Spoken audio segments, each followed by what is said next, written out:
Hi friends, అందరికీ నమస్కారం. మీరు చూస్తున్నారు గని ఇంటర్నెట్. ఆధార్ సూపర్వైజర్ ఆపరేటర్ ఉద్యోగాలని కూడా భారీగా నోటిఫికేషన్ అనేది రావడం జరిగింది. 18 సంవత్సరాల నుంచి 60 సంవత్సరాల వారు ఎవరైనా అప్లికేషన్ చేసుకోవచ్చు అండి. దీని అర్హతలు చూసుకున్నట్టయితే మన 10th పాస్ అయ్యి ఇంటరు ఐటీఐ ఏది పాస్ ఉన్నా సరిపోతుంది. ఎగ్జామ్ లేకుండా సొంత జిల్లాలో సొంత గ్రామంలో ఉద్యోగం చేసుకునే వాళ్ళకైతే మంచి అవకాశం అనేసి చెప్పుకోవచ్చు. ఆధార్ సూపర్వైజర్ ఉద్యోగాలకి అప్లికేషన్ చేసుకోవడానికి 2 తెలుగు రాష్ట్ర వాళ్ళే అర్హులు అనేసి కూడా గుర్తించవచ్చు. ఆల్ ఇండియా ఇది అంతటా అనేది కూడా అప్లికేషన్ అనేది చేసుకోవచ్చు. కొంతమంది డౌట్ రావచ్చు, మాకు ఆల్రెడీ మా ఊర్లో ఆధార్ సెంటర్ ఉంది, దాంట్లో ఆల్రెడీ ఆపరేటర్స్ ఉండరు, మాకు ఎలా సొంత గ్రామంలో ఉద్యోగాలు వస్తాయి అనేది డౌట్ అయితే మీకు ఉండొచ్చు. అవన్నీ ఈరోజు ఈ వీడియోలో డౌట్స్ అనేది క్లారిటీ చేస్తాను.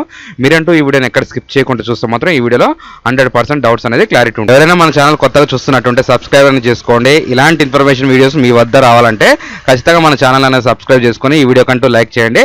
అలాగే వాట్సాప్ టెలిగ్రామ్ ఛానల్లో కూడా మీరు జాయిన్ అయితే అక్కడి నుంచి అనేది డైలీ అప్డేట్స్ అనేది 2 తెలుగు రాష్ట్ర వాళ్ళు అయితే రావడం జరుగుతుంది. మీరు ముందుగా గూగుల్ ఓపెన్ చేసుకొని సూపర్వైజర్ జాబ్ అని టైప్ చేయండి. టైప్ చేస్తే మనకి ఈ విధంగా ఇంటర్ఫేస్ అనేది రావడం జరుగుతుంది. ఇక్కడ first option Aadhaar supervisor operator jobs opening అని ఉంది కదా, ఇది అనేది మీరు క్లిక్ చేసుకోవాలి. సిఎస్సి నుండి career Aadhaar supervisor and operator CSC నుంచి అనేది కూడా మనకి కెరియర్ అనేది స్టార్ట్ కావడం జరిగింది.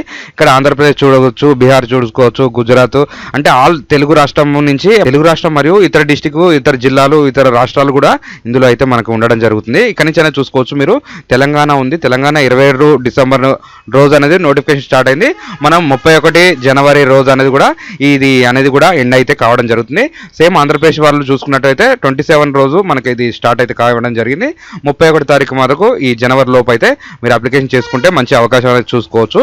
ఎందుకంటే మరి ఇది ఎప్పుడు తీసేది తెలియదు, ఎప్పుడు పెంచేది తెలియదు, ఇలాగనేది కూడా మీకు ఉంటుంది. ఇక్కడ తెలంగాణ ఉంది కదా, ఇది అనేది అప్లికేషన్ నవ్ అనేది క్లిక్ చేసుకోవాలి. మనం చూసుకోవచ్చు ఇక్కడ నుంచి అనేది అప్లికేషన్ ఇన్వైటింగ్ ఫాలోయింగ్ స్టెప్స్ అని కూడా ఉండడం జరుగుతుంది.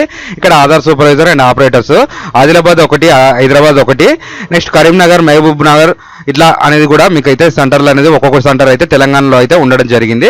దీంట్లో చూసుకున్నట్టయితే మనకు 18 ఏళ్ళు ఏజ్ అనేది నిండి ఉంటే సరిపోతుంది.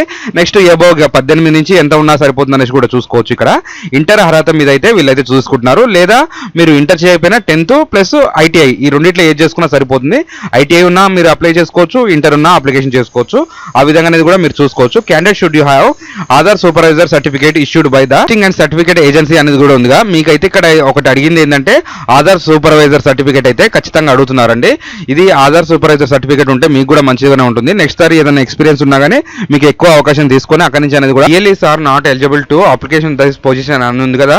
విఎల్ఈస్ అంటే ఎవరు? సిఎస్సి ఏజెంట్స్ ఉంటారు కదా, సిఎస్సి వాళ్ళు అప్లికేషన్ చేసుకోవడానికి అనర్హులు అనేసి కూడా ఇక్కడైతే మీరు చూసుకోవచ్చు. ఓన్లీ ఎవరైతే 10th 12th పాస్ అయ్యి లేదా ఇంటర్ పాస్ అయ్యి ఐటీఐ పాస్ అయ్యి ఉన్నారో వాళ్ళైతే అప్లికేషన్ చేసుకోవచ్చు అనేసి కూడా మనకైతే ఇక్కడ స్టెప్ 1 by 1 అని ఉంది. ఈ విధంగా వచ్చిన తర్వాత ఇక్కడ అప్లై నౌ ఉంటుంది. ఈ ఆప్షన్ అనేది కూడా మీరు క్లిక్ చేసుకుంటే ఇక్కడ మనకి సమ్ డీటెయిల్స్ రావడం జరుగుతుంది. Name, mobile number, email ID, pan card number, date of birth, me state ఏంటిది, మీ డిస్టిక్ ఏంటిది, మీరు ఎంత చదువుకున్నారు, నెక్స్ట్ ఏమైనా ఎక్స్పీరియన్స్ ఉందా ఇంతకుముందు మీకు, నెక్స్ట్ మీ స్టేట్ ఏంటిది, మళ్ళీ ఇక్కడ డిస్టిక్ వచ్చేసిన తర్వాత మీకు రెజ్యూమ్ అనేది ఒకటి అప్లోడ్ చేసుకోవాలనేసి చెప్తున్నారు. ఇక్కడ ఒక రెజ్యూమ్ సర్టిఫికేట్ అప్లోడ్ చేసుకోవచ్చు. మేల్ అండ్ ఫీమేల్ ఇద్దరు ఇట్లా ఎవరైనా అప్లికేషన్ టిక్ మార్క్ అని పెట్టేసుకున్న తర్వాత ఆధార్ సూపర్వైజర్ సర్టిఫికేట్ అయితే ఒకటైతే అడుగుతున్నారు. Aadhaar supervisor next resume 2 upload చేసి ఈ సబ్మిట్ చేసుకుంటే వాళ్ళనేది కూడా వెరిఫికేషన్ చేసుకున్న తర్వాత మీకైతే మీరు అర్హులు అనుకుంటే మీకు అనేది కూడా ఒక కాల్ వస్తుంది. అప్పుడు నెక్స్ట్ ప్రాసెస్ అనేది కూడా అక్కడ కొనసాగించడం అయితే జరుగుతుంది. ఇదండి ఈరోజు వీడియో. ఈ వీడియోలో కనుక మీకు ఏమైనా డౌట్ ఉంటే ఖచ్చితంగా కామెంట్ అని చేయండి. ఇలాంటి information video me friends and family మెంబర్స్కి షేర్ చేస్తారని కోరుకుంటున్నా. Thanks for the